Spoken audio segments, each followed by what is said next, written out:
स्वागत है आपका आज की इस एक और बुद्धिस्ट फिलॉसफी पर आधारित वीडियो पर, जिसमें मैं एक भंते प्रियपाल जी जो कि बोध गया में रहते हैं और वो बुद्धिस्ट फिलॉसफी के फिलोसोफर हैं, उन्होंने उसमें पीएचडी किया हुआ है। उनसे मैं ये बुद्धिस्ट फिलॉसफी के बारे में चर्चा कर रहा हूँ और उनसे पूछ रहा था कि ये जो बुद्धिस्ट फिलॉसफी है इसका क्या रिलेवेंस है या क्या उपयोगिता है आदमी की लाइफ में, उस पर ही मैं उनसे सवाल जवाब कर रहा था। इस पर आधारित मैंने कई सारे भंते हैं उनसे इंटरव्यू लिए हैं, उनसे चर्चा की है और उस चर्चा को एक एक करके मैं आपके सामने यहाँ रखने वाला हूँ। तो आप इस चैनल को नए हैं तो सब्सक्राइब कर लीजिए और चाहें तो लाइक आए तो लाइक करें और सब्सक्राइब करें, शेयर करें लोगों में, अगर आप चाहते हैं कि इस तरह के वीडियो सब लोगों तक पहुँचे। तो उस पर मैं उनसे विभिन्न प्रकार के सवाल पूछ रहा हूँ। इसमें भी मैंने कुछ सवाल पूछे हैं, जैसे पुनर्जन्म होता है क्या, और जो बौद्ध लोग हैं वो कंटिन्यूअसली क्यों नहीं बने रहते हैं, क्यों ये परंपराएं लुप्त हो जाती हैं, क्या कमियां हैं इन चीज़ों में, है ना, और ये क्यों नहीं दुनिया में शांति स्थापित होती है। इस तरह के कई सारे सवाल हैं जो हम इस बात को जानने की कोशिश कर रहे हैं कि ये जो अध्यात्म टाइप की सारी परंपराएं हैं, चाहे वो बुद्धिस्ट हो चाहे और दूसरी हों, तो ये क्या रिलेवेंस रखती हैं, क्या इनकी प्रासंगिकता है इस दुनिया में। क्योंकि अभी भी आप देख रहे हैं कि यूक्रेन और रशिया का वार चल रहा है और भी कितनी जगह वार चल रहे हैं, कितनी जगह होने की आशंका है। तो माने इस चीज़ का कोई सामाजिक रूप से ऐसा कोई लाभ दिख नहीं रहा है। तो इसी बात के लिए आइए सुनिए अब चर्चा भंते प्रियपाल जी और प्रेमजीत सिरोही के बीच में जी। इसके बाद भी मैं इस पर अपनी प्रतिक्रिया दूंगा कि जो मैंने उनसे चर्चा की उसका मुझे क्या निकल के आया। आप भी अपने से जो है इस बात के लिए कर सकते हैं। तो उसके बाद भी इसको सुनना जारी रखिएगा जी। अच्छा, अब कुछ सवाल इससे हट के भी करते हैं। क्या बुद्ध फिलॉसफी में पुनर्जन्म होता है? परंतु जी बुद्ध तो खुद आपने पुनर्जन्मों को बताया, पुनर्जन्म के बताया, और हमारे बुद्धिस्ट स्क्रिप्चर में जो जातक मलाए हैं वो उनके काफी पहले का जो जीवन रहा है उसी का ही प्रमाणिक तौर पर कहानियां ही हैं, अलग अलग समय में अलग अलग जो घटना घटा। तो इसलिए बुद्ध धर्म वाले, हो सकता है बौद्ध धर्म में भी अलग अलग आप जरूर समझते होंगे, अलग अलग विभाजन आप कर सकते हैं या शाखाएं कर सकते हैं। बहुत सारे शाखा लोग पुनर्जन्म को नहीं मानते हैं, बहुत सारे शाखाएं लोग मानते हैं ये बात। लेकिन वो इन जातक कथाओं को कैसे लेते हैं जो नहीं मानते हैं? क्या हो कहते हैं? हो सकता है उन्होंने तो बुद्ध के द्वारा ही गई है कहा ना कहा, तो ये तो बुद्ध का ही पुनर्जन्म का कहानियां हैं। तो हो सकता है बहुत लोग पढ़ने के बाद भी विश्वास नहीं होते होंगे, क्योंकि ऐसा है ना परमजीत जी कि बुद्ध का जो टीचिंग है, आप थियोरिटिकली स्टडी करना वो अलग है, लेकिन उसको प्रैक्टिस में अपना जिंदगी में लाना वो अलग चीज है। ये दो चीज है। ठीक है।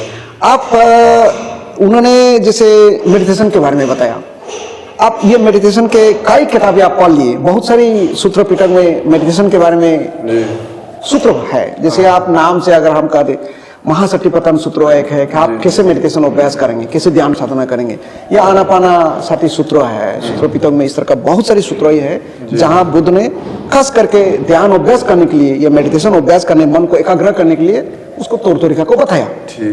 आप कोई ने पढ़ लिया, तो पढ़ने के बाद वो सोच रहे हैं हाँ बुद्ध जो बात बताया आप वो तो हम पढ़ लिए, कंठस्थ कर लिए, ये जानकारी मुझे मिल गया, लेकिन वो 5 मिनट भी उनका मन एकाग्र होता नहीं है और 5 मिनट अपना को संभाल भी नहीं पाते हैं। तो क्या उनको मानेंगे वो बुद्ध का बात को समझा?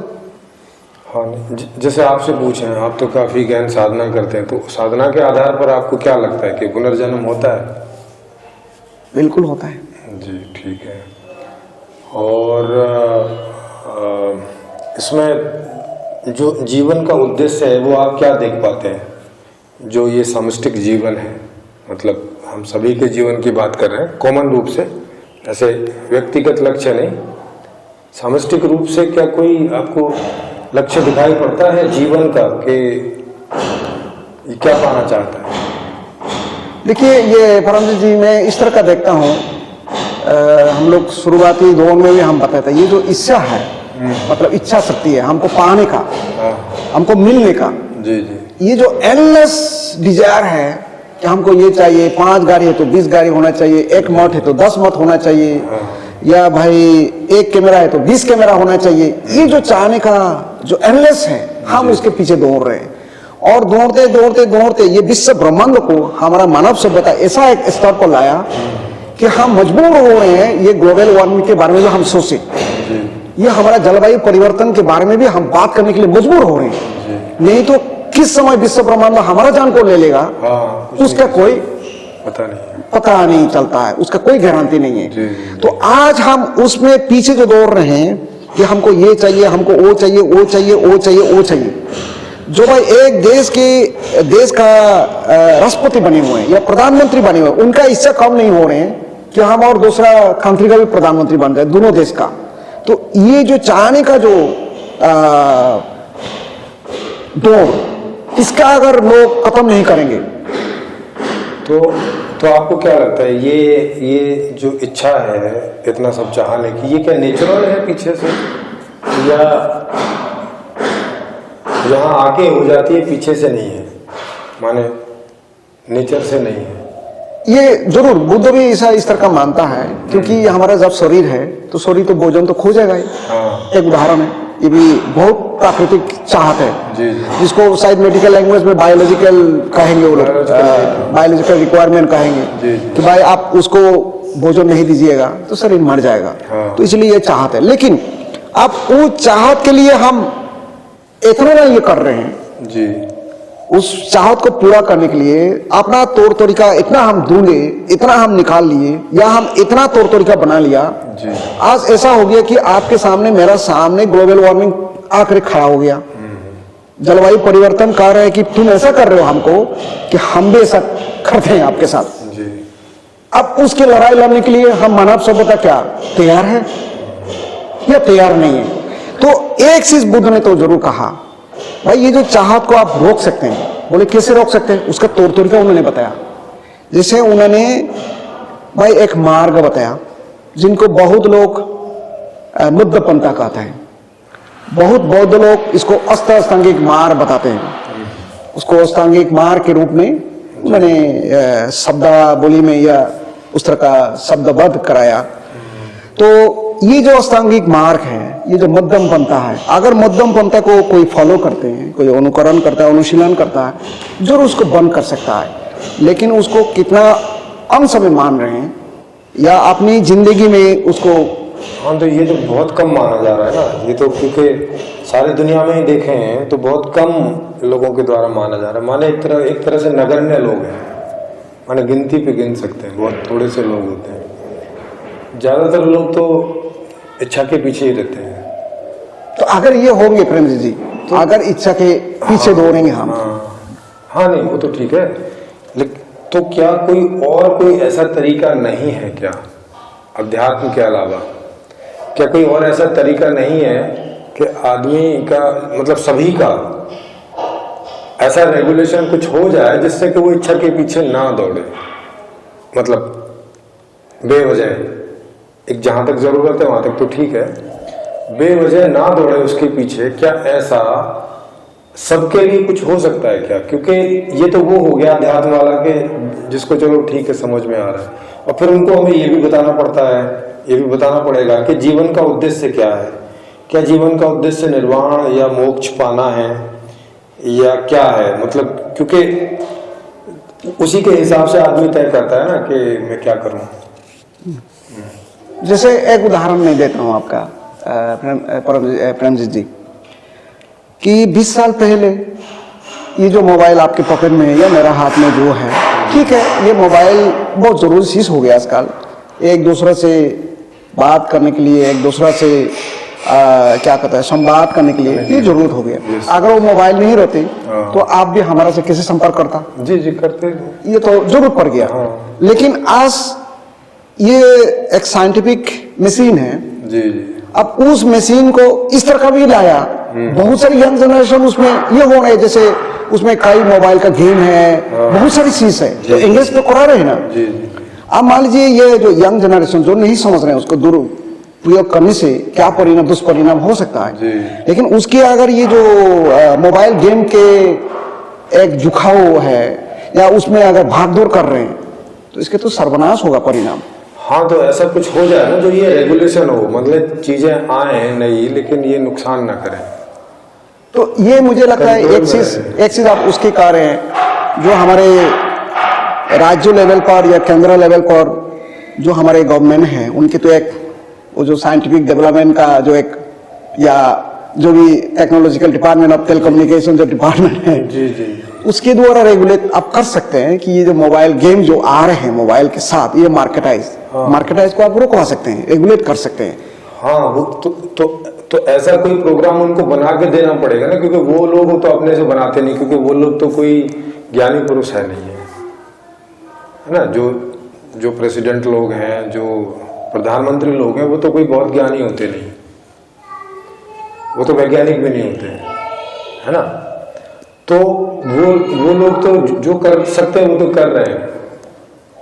क्या आध्यात्मिक लोगों के द्वारा कोई ऐसा प्रोग्राम, कोई ऐसा सिस्टम बना के उनको दिया जा सकता है कि जो उनको लगे कि हाँ यार ये ठीक है, और इससे फिर सारा विज्ञान भी रहे, सब कुछ रहे, मगर उसका कोई मिसयूज जैसा ना हो सके, ऐसा कुछ ऐसी कोई संभावना देख रहे हैं? हाँ ये प्रेमजीत जी मुझे लगता है हमारे दुनिया में जो भी राष्ट्र प्रधान होते हैं या सरकार प्रधान होते हैं तो उनकी भी इतना ताकत तो उनके पास होते हैं, इतना ज्ञान, इतना वाइजडम तो इतना होते हैं, लाखों लोगों को कहाँ ना कहाँ एक पॉलिटिकल आइडियोलॉजी के द्वारा इकट्ठा कराते हैं, उस पॉलिटिकल आइडियोलॉजी को समझाते हैं, पढ़ाते हैं या एडुकेट करते हैं। तो उतना ताकत तो होते हैं उनके पास, उतना नॉलेज तो होते हैं, लेकिन उसके अलावा भी जो जरूरतमंद जो ज्ञान है, जैसे अशोक के पास, अशोक के पास शुरुआती में नहीं था। जब उनको ये हुआ कि हम ये लड़ाई के दौरान हमको कुछ नहीं मिलने वाला है, हम ये दूसरा से हम लड़ रहे हैं या अस्त्र शस्त्र का हम प्रयोग के दौरान, बल प्रयोग के दौरान हम इनको कब्जा करने के लिए कोशिश कर रहे हैं, उसमें कुछ नहीं मिलने वाला है। उन्होंने तुरंत छोड़ दिए। छोड़ देने के बाद बुद्धों को ढूंढने लगा, बुद्धों को खोजने लगा। तो इसी तरह का अगर कोई राष्ट्र प्रधान या सरकार प्रधान या हेड ऑफ द गवर्नमेंट या हेड ऑफ द स्टेट अगर इनर वाइजडम को कोशिश करते हैं तो मुझे लगता है ये हमारे वर्तमान जो सिविलाइजेशन है 2022 हम लोग जो देख रहे हैं जी जी, इसके लिए दुनिया के लिए बहुत बड़ा उपहार होगा। नहीं तो पर ये तो एक दिक्कत पीछे से देखने में आती रही है ना। जैसे अशोक हैं, जब से उन्होंने बौद्ध धर्म स्वीकार किया, हाँ, और उसके कुछ समय बाद में क्योंकि युद्ध उन्होंने बंद कर दिए तो उनके जो क्षेत्र थे वो अलग होने शुरू हो गए और वो फिर से वो सब शुरू हो गया। मतलब ऐसा लगता है कि आध्यात्मिक आदमी, माने कोई आदमी जैसे ही आध्यात्मिक बनता है तो वो लोगों से अलग हो जाता है, उसका कंट्रोल नहीं रह पाता वहाँ पे। उसका वो बोलता तो है कि ऐसा करो वैसा करो, लेकिन कोई उसकी सुनता नहीं है, वो राजा भी हो तो भी, क्योंकि उसके बारे में ये प्रचलित हो जाता है कि ये कुछ युद्ध तो अब करेगा नहीं, है ना, तो इस ताकत का इस्तेमाल तो करेगा नहीं, तो वो डर तो खत्म हो जाता है। और दूसरा डर कोई आदमी माने नहीं, प्रेम वाला, और उसकी बात वो समझे नहीं, तो ये एक तरह से वो आदमी और साइड हो जाता है। जैसे कि इतने सारे आध्यात्मिक लोग साइड हो ही रखे हैं, ये ऐसे करके हो रखा है कि जैसे दो दुनिया है, एक आध्यात्मिक लोगों की छोटी सी दुनिया है अलग, कहीं कहीं 10-20 हजार में एक आध्यात्मिक आदमी बैठा है ना, और बाकी जो है 10,999 लोग जो हैं वो एक दूसरी दुनिया है। और इनकी तरफ से उनको कोई जबरदस्ती है नहीं है, क्योंकि ये तो आध्यात्मिक लोग हैं, जबरदस्ती करते नहीं हैं। तो ये इस तरह का एक्सिस तो उदाहरण है ये प्रेमजीत जी। हाँ मान लीजिए कि मान लिया जाए जिस पेड़ के नीचे आप कल गए होंगे, जो बोधि वृक्ष है, या जी। परसों गया होगा आपने, जी जी उस वृक्ष के नीचे बुद्ध ने मेडिटेट करके उनका एनलाइटनमेंट मिला। तो उस एनलाइटनमेंट को सिखाने के लिए या दूसरों को बताने के लिए उन्होंने कोई लाठी डंडा तो इस्तेमाल नहीं किए थे, और वो बोधगया से हो करके कहाँ कोने कोने लाओस तक पहुंच जाता है। ठीक है, श्रीलंका तो बहुत भागल में है, भूटान बहुत भागल में है, यहाँ आया गया होगा, लोग सुन लिए होंगे तो लगा होगा अरे भाई ये तो बहुत बड़ा विद्या है, इसको स्वीकार कर लीजिए। लेकिन कहाँ, वो थाईलैंड काफ़ी दूर है भारत से, तो वहाँ भी लोग, गाँव के भी लोग मानने लगे या उस तरह को सुनने लगे। तो इसमें आपने जो कहा अस्त्र और शस्त्र का कोई प्रयोग नहीं होते, लेकिन लोग जब समझ लेते हैं, जब उस बात को जब समझते हैं कि ये हमारे के लिए हित है, हमारे पूरे इलाका के लिए हित है, हमारे पूरे राज्यों के लिए हित है, तो उसको और किसी को समझाने के लिए जरूरत नहीं पड़ती है। लेकिन बात यहाँ ये है, या आपने भी कहा, जो आध्यात्मिक लोग हैं बहुत थोड़ा संख्या में कहाँ ना कहाँ वो एक कोना में है और बाकी लोग उससे बाहर में हैं। तो ये उससे बाहर के जो लोग हैं, जिनके सिर्फ मकसद रहता है और कुछ, लेकिन उसका संख्या ज़्यादा होने के बाद हो सकता है इसका प्रभाव जो है वो कम पड़ते होंगे या कम पड़ता होगा। लेकिन कहाँ ना कहाँ अशोक का उदाहरण तो आता ही है। एक उदाहरण है बस पूरी हिस्ट्री में, मतलब 2500 साल में एक उदाहरण है, और एक उदाहरण मुझे नहीं लगता बहुत होता है। और उसके बाद भी अगर राज्य के हिसाब से देखें तो नुकसान हुआ, राज्य के हिसाब से देखें तो मतलब वो ठीक है, वो खुद तो चले गए अध्यात्म में, और लेकिन उससे वो कोई ऐसी व्यवस्था नहीं बनी या नहीं हुआ जिससे कि ये सबके लिए हो जाए। मैं उसी तरफ जो है, उसी तरफ सोचने का काम कर रहा हूँ और उस तरफ ही देख रहा हूँ कि कुछ ऐसा हो कि ये बाकी सारे लोग भी उस तरह से जिए कि ये जितनी भी नकारात्मक चीजें हैं ये खत्म ही हो जाए दुनिया में, रहे ही ना, आए ही ना किसी के अंदर में ऐसी कोई बात, ऐसा कुछ हो। क्योंकि एक उदाहरण तो अशोक हो गई, तो बाई चांस भी होता है ना, कि बाई चांस की बात हो गई। और मुझे ये लगता है प्रेमजीत जी कि ठीक है, भारत भी कहाँ ना कहाँ एक प्रकार आध्यात्मिक का या स्पिरिचुअलिटी का पृष्ठभूमि रहा है। हाँ कहाँ ना कहाँ समय समय पर यहाँ बहुत सारी आध्यात्मिक व्यक्ति लोग इसको, भारत को, लोगों को इनलाइटन करने के लिए प्रयास किए या इनलाइटनमेंट के बारे में बताया, समझाया। अब लोग कितना उसको ग्रहण करे ना करे वो लोगों के ऊपर है। लेकिन मुझे एक चीज़ तो जरूर नज़र आता है कि भारत ऐसा एक देश है, ये मुझे लगता है संत और साधु का शून्य को भी नहीं हो सकता है। हाँ, वो तो चलो वो तो ठीक है, वो तो हर एक, वो तो भारत देश ही क्या, मेरे ख्याल है हर एक देश में ऐसे कुछ ना कुछ लोग तो आध्यात्मिक रहते ही हैं हमेशा, तो वो सुनने तो नहीं होंगे। लेकिन सवाल उनका नहीं है ना सर, सवाल उस बात का नहीं है कि सुनने हों कि नहीं हों, सवाल इसी बात का है कि क्या ये दुनिया कभी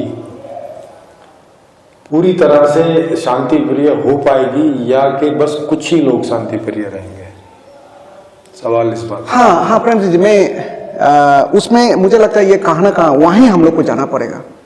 क्योंकि हमारे जो सेकेंड वर्ल्ड वॉर के बाद, दूसरा विश्व युद्ध के बाद जो हमारे इंटरनेशनल मैकेनिज्म जो डेवलप हुए, वहाँ जो जा रहे हैं, वहाँ कौन जा रहे हैं? जो राजनयिक है, जो डिप्लोमेट हैं जी।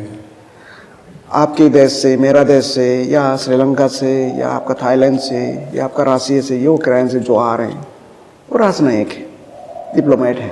जी जी। तो उनकी पढ़ाई क्या है? Diplomacy, international relation. बाकी तो उनके जो स्पिरिचुअलिटी है उनसे बहुत कम जानकार होंगे, नहीं के बराबर होगा। बिल्कुल। आप ये बायलैटरल और इंटरनेशनल डीलिंग के कैसे होते हैं उस मंत्र को उन्होंने सीखा है। जी। लेकिन अगर उसके साथ साथ, क्योंकि वही तो डिस्कस करते हैं, हाँ कहाँ भी अगर समस्या खराब है, सॉरी। हाँ कहाँ भी अगर इंटरनेशनल डिस्टर्बेंस अगर एराइज हुआ, वही तो डिस्कस कर रहे हैं। बिल्कुल। तो अगर उन्हीं के बीच में अगर ये जो आप कोशिश कर रहे हैं या ढूंढ रहे हैं, उसी में बीच में अगर ये नहीं जाएंगे कि भाई ये जो आध्यात्मिक के बारे में जो जानते हैं उनको कैसे प्रकार वहां भी थोड़ा सा ये सीख ले, ये कौन सी है भाई, ये जो कहाँ ना कहाँ, जैसे बुद्ध ने, राजा का बेटा था, राजपुत्र था, अकेला जंगल में चला गया। क्यों चला गया भाई? तो हम भी अगर डिप्लोमेट है, एक कंट्री को रिप्रेजेंट करते हैं हम न्यूयॉर्क में जनरल असेंबली में, जी। तो अगर एक देश को हम रिप्रेजेंट करते हैं, हम भी थोड़ा हमारा अपने देश में जो स्पिरिचुअलिटी है हम उसको भी कोशिश करें। लेकिन उनके पास तो शायद समय भी नहीं होगा, वक्त भी नहीं होगा। हाँ, समय भी नहीं है, वक्त भी नहीं है, और आपकी बात सुनते भी नहीं है वो। हाँ, हो सकता है ये प्रैक्टिस भी नहीं करते हैं। ऐसा तो है नहीं कि उनको पता नहीं है कि भाई ये यहाँ इतनी सारी प्रैक्टिसेस होती हैं, है ना, पता तो ले रहे हैं। हाँ, पता तो कहाँ ना कहाँ चलते होंगे। हाँ, अब जैसे मोदी जी हैं, तो ऐसा तो है नहीं कि वो उनको मालूम नहीं है कि भारत में कितनी तरह की प्रैक्टिस चलती है। हाँ। लेकिन कोई एक प्रैक्टिस वो करते हुए दिखते भी हैं, मगर फिर भी कोई उनसे कोई ऐसा समाधान जैसा दिखता नहीं है। फिर भी आप देखते हैं इतनी सब जगह कहीं हड़ताल हो रही है, कहीं कुछ हो रहा है, कहीं कुछ हो रहा है, कहीं कुछ हो रहा है। उतना सारा जो है बेरोजगारी है, इतना सब कुछ है। मतलब अभी इस तरह की प्रतीक्षा ही है, या कभी कोई ऐसा बुद्ध होगा कोई अलग ढंग का जो इस तरह के समाधान लेके आए? अभी हाँ, ये तो बौद्ध धर्म में विश्वास तो है, आने वाले मैत्री बुद्ध या आएंगे या जन्म लेगा, इस तरह का तो है, ये विश्वास है। आप बात ये है कि प्रेमजीत जी, जिस समय, जिस पीरियड में या जिस काल में बुद्ध अपना जन्म लेते हैं, उस काल के लोगों को तो बहुत सारे लोगों को उसको हम लोग अरहंत के शब्द में हम लोग कहते हैं कि वो दुख मुक्त हो गया, या उसका फुल्ली लाइटन, अगर अंग्रेजी में कहा जाएगा फुल्ली लाइटन हो गया। वो करीब उनका ये जो वासनाएं, कामना वासनाएं खत्म हो गया उनका। तो जैसे बुद्ध के, ये गौतम बुद्ध के पहले भी थे और उनके बाद में भी रहेगा, क्योंकि रास्ता तो ये मरता नहीं है ना, वो सिर्फ रास्ते को ढूंढ करके निकालता है जी। और निकाल करके लोगों को बताता है ये रास्ता है, ये जिसको मार्ग कहता है, वो मार्ग को उन्होंने बता देते हैं। तो आप उसको अगर ये आने वाले मैत्री बुद्ध अगर प्यार होते हैं, वो भी बताएंगे, तो लोग उसको अनुकरण करेगा, अनुशीलन करेगा और ये से मुक्त हो जाएंगे। आप ये उम्मीद तो जागता है अगर इस तरह का मैत्री बुद्ध आएंगे। नहीं तो वो बुद्ध तो तभी आएंगे ना जब ये वाले मार्ग सब बंद हो जाएंगे। अगर मार्ग है तब फिर वो क्या बताने आएंगे, वो तो फिर है ही। अगर ये प्रैक्टिस बंद हो जाएगी तो फिर कोई खोजेगा, तब कह सकते हैं कि किसी दूसरे बुद्ध की जरूरत पड़ेगी। अगर मार्ग है ही अभी सामने, जैसे आप कर ही रहे हैं प्रैक्टिस, और इतने सारे भंते प्रैक्टिस कर रहे हैं, तो अभी तो मार्ग खो नहीं गया है। तो अभी भी है। तो अभी तो बुद्ध आके क्या करेंगे? कुछ भी नहीं। हाँ, ये कहा ना कहा, वो जो आगे बताएंगे वो तो आप बता ही रहे हो। मैं तो उतना बुद्ध का वहाँ पे इलाइटन तो नहीं है, कोशिश कर रहे हैं। हाँ, लेकिन उनका मार्ग तो किताबों में और वैसे सब तो लिखा हुआ है, वो भी तो खाली बताएंगे ही आगे, और तो कुछ करेंगे नहीं। परंतु उसमें वितर्क का बात नहीं है। देखिए, आपने जैसे बताया उनके जो गौतम बुद्ध बताया हुआ जो त्रिपिटक है, किताब में है जी, और किताब वो तो कागज में लिखा हुआ है, उसका लिखा हुआ रहना और किताब में रहना, या आजकल हम लोग डिजिटल फॉर्मेट जिसको नॉर्मल लिखा रहा है साइंटिफिक लोग, खासकर कंप्यूटर साइंटिफिक कम्युनिटी जो डिजिटल फॉर्मेट का एक प्लेटफॉर्म लाया उन्होंने, उस फॉर्मेट में, उस प्लेटफॉर्म में रहने से भी आपको काम देने वाला नहीं है जब तक आप अपनी जिंदगी में उसको प्रैक्टिस के दौरान जब नहीं ले आएंगे। तो ये प्रैक्टिस बहुत जरूरत है। तो आप लोग तो कर ही रहे होंगे ना, क्या आप ऐसा कह सकते हैं कि और जैसे त्रिपिटक में जो भी कुछ लिखा हुआ है उसमें ऐसा कुछ रह गया जो अभी आप नहीं समझते हैं, ऐसा कुछ कह सकते हैं क्या? मैं एकदम नहीं तो कह सकता हूँ आपको ऑन कैमरा कि हम त्रिपिटक का सबसे बड़ा एक्सपर्ट है, हम ऐसा नहीं कहेंगे, लेकिन कोशिश किया जाता है। या आपको ऐसा लगता है कि उसमें अभी कुछ ऐसा लिखा हुआ होगा जो आपको नहीं समझ में आया है? ऐसा कुछ मतलब समझने की बात है, क्योंकि उसमें तो बहुत सारे तरीके दिए होंगे ना, सारे तरीके तो आप नहीं करेंगे, सारे तरीके तो बुद्ध भी नहीं करेंगे, वो भी तो कोई एक ही तरीका करेंगे। बिल्कुल बिल्कुल। तो वो तो एक तरीके से सारा तरीका तो समझ में आ जाता है। बिल्कुल। तो ऐसा कुछ आपको लगता है कि कुछ त्रिपिटक में ऐसा बचा हुआ है जो अगर आपके सामने आ जाए तो आप उसके बारे में कुछ नहीं कह सकते, ऐसा कुछ है? नहीं, जरूर। आप त्रिपिटक को अगर मान लीजिए पॉल भी लेते हैं या बुद्धिस्ट स्क्रिप्चर का पॉल भी लेते हैं, कि ऐसा नहीं है कि आप सिर्फ मेंटल लेवल पर समझ गया, लेकिन हो सकता है आपको प्रैक्टिस में कहाँ ना कहाँ बाकी रह गया हो। लेकिन आप तो प्रैक्टिस भी कर रहे हैं ना। हाँ ठीक है, मैं कोशिश करता हूँ, लेकिन ये हम नहीं कह सकते हैं ना कि हम बुद्ध ने जिस स्क्रिप्चर को दिए या त्रिपिटक को हमने पूरा एकदम ये कर लिए, प्राप्ति कर लिए, ऐसा करना मुझे लगता है उचित नहीं होगा।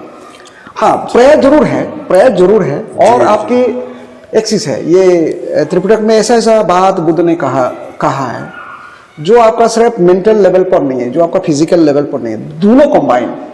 जैसे एक उदाहरण है, अब मान लीजिए आप मेडिटेशन कर रहे हैं, 1 घंटा तक कर रहे हैं, तो 1 घंटा जो मेडिटेशन प्रैक्टिस के दौरान जो आपको एनर्जी, जो आपको फीलिंग, जो आपको अनुभूति जो आता है, वो दूसरा आदमी कैसे समझेगा? बहुत लोग तो कहेंगे शायद ये व्यक्ति काम करना नहीं चाहता है, इसलिए चुपचाप बैठ जाता है।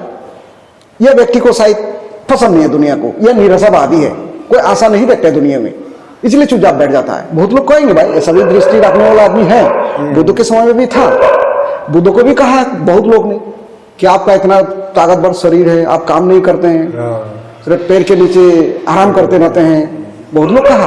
तो बुद्ध उससे नाराज तो नहीं हुए, बल्कि समझाने के लिए कोशिश किया वो किस तरह का काम करते हैं, उसको सिर्फ उन्होंने बताने के लिए प्रयास किए हैं।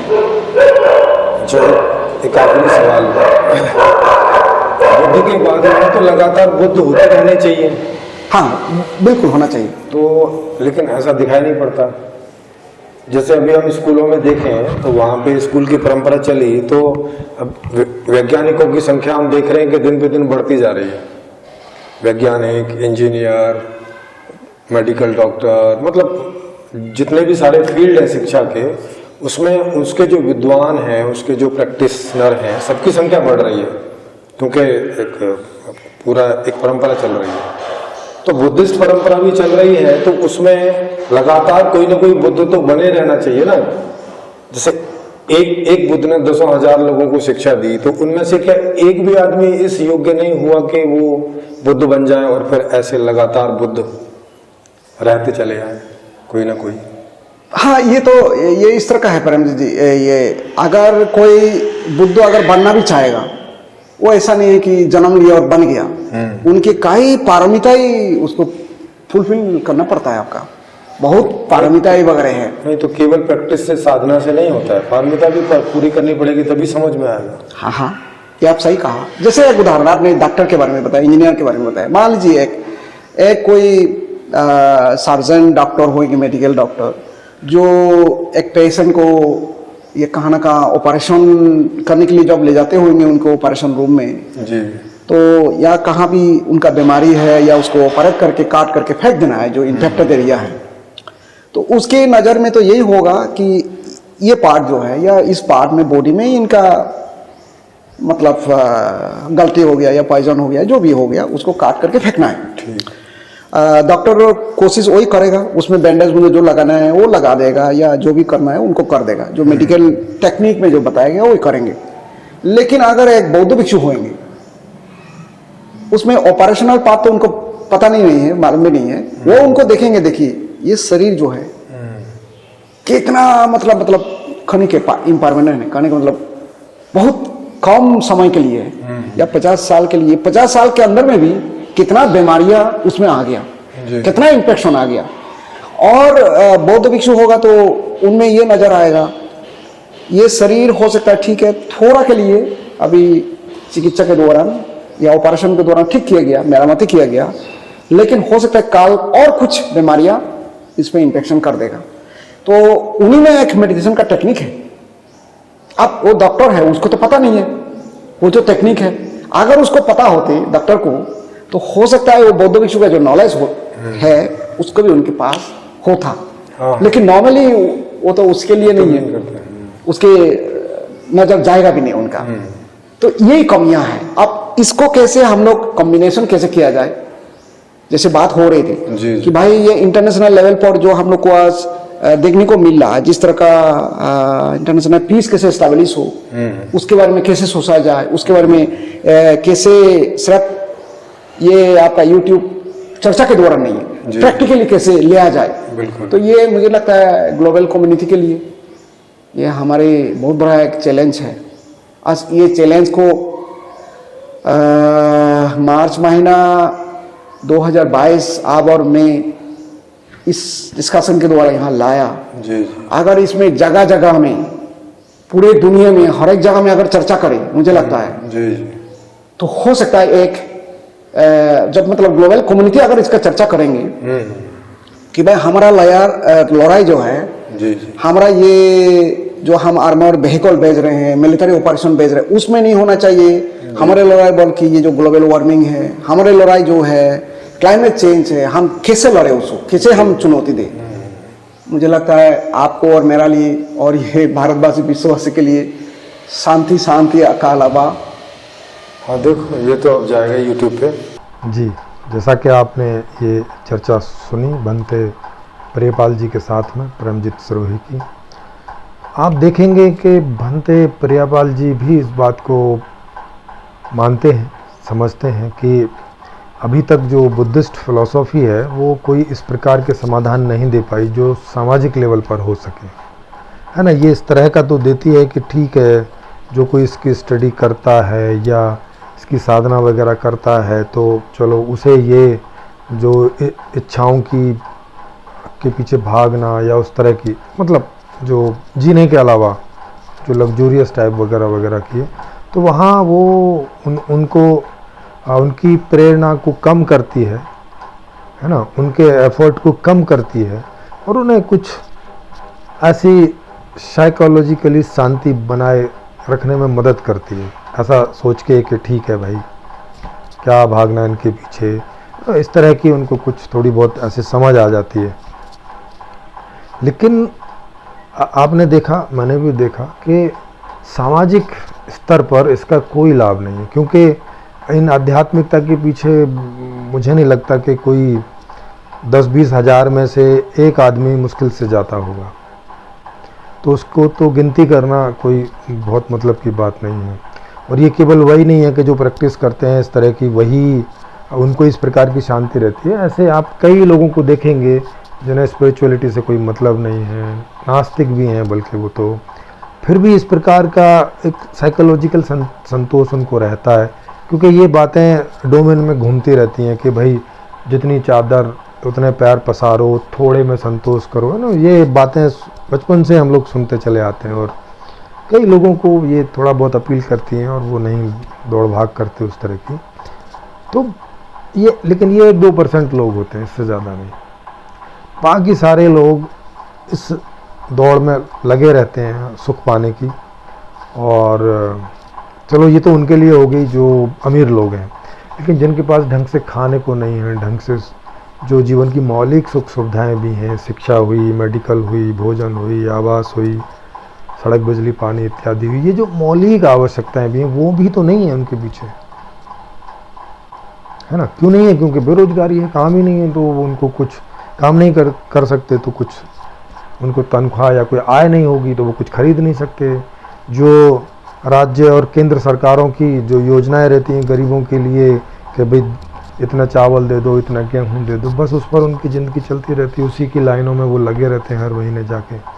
और इसमें भी भ्रष्टाचार हो जाता है, उन्हें उनका नहीं मिल पाता, बीच में बहुत सारे लोग खा जाते हैं उसमें भी।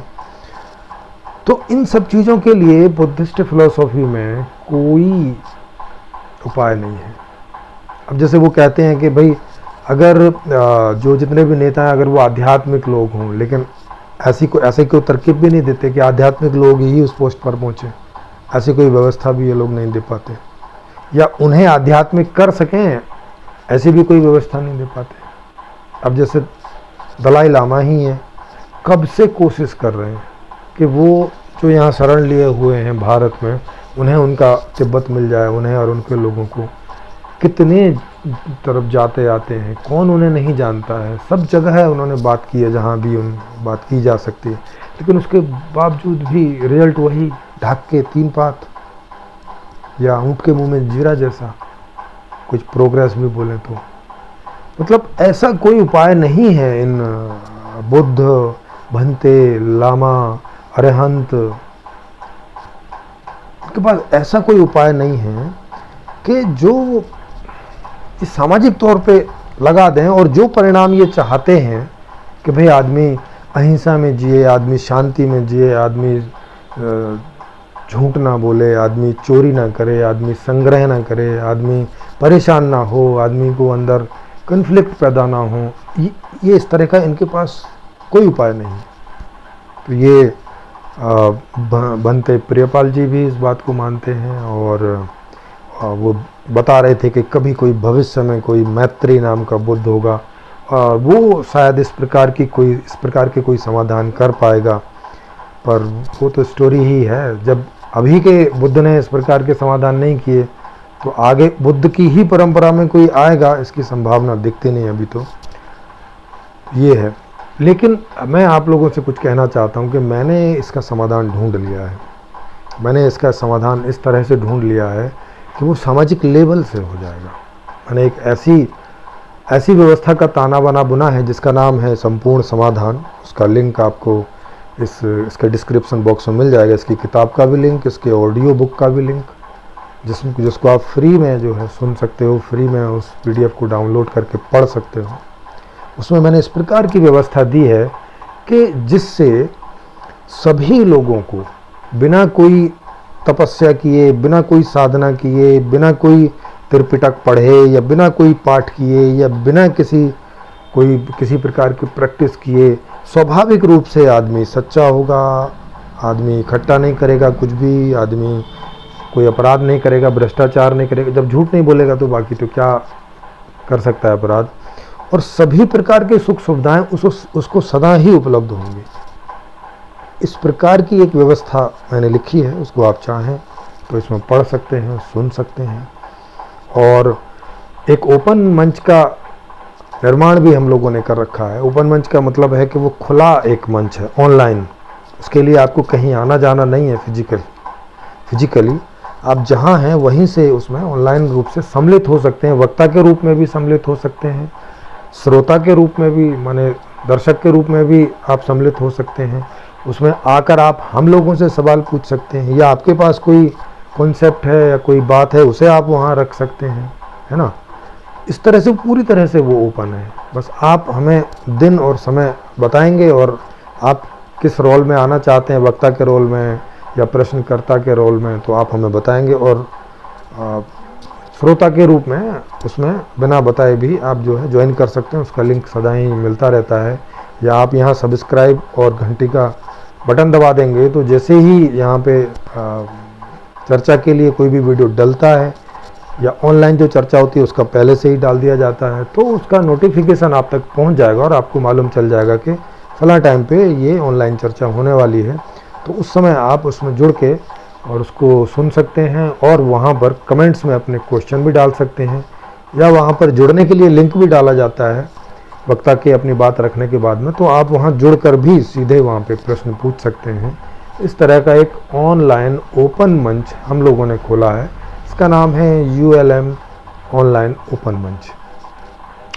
आप जिस YouTube पर ये सुन रहे हैं, यहाँ पर भी बहुत सारे ऑनलाइन ओपन मंच हो चुके हैं अब तक, और उनके वीडियोज़ आपको इसमें मिल जाएंगे। मेरे ख्याल है 200 से भी ऊपर ऑनलाइन ओपन मंच हम लोग कर चुके हैं, तो वो आप उसमें देख सकते हैं, सुन सकते हैं विभिन्न टॉपिक पर। आपके आसपास कोई भी ऐसे लोग हों विद्वान, जो आपको लगते हो कि विद्वान है, या जो आपको बोलते हों कि भाई वो बहुत बड़े विद्वान हैं, चाहे वो अध्यात्म के विद्वान हो, चाहे वो धर्म के हों, चाहे किसी भी व्यवस्था के हों, चाहे वो अर्थशास्त्र के हों, चाहे राजनीतिक मॉडल के हों, चाहे शिक्षा मॉडल के हों, माने कुछ भी जो बेहतरी हो सकती है लोगों की, उसमें वो कोई भी दक्षता रखते हों, उन्हें आप हम लोगों की तरफ से आमंत्रित कर सकते हैं और उन्हें बता सकते हैं कि यहाँ पे ऐसे ऐसे आप बात रख सकते हैं, आपकी बातें हज़ारों लोगों तक जाती हैं और इन फ्यूचर जब करोड़ों लोग इस चैनल से जुड़े होंगे तो करोड़ों लोगों तक जाएंगी।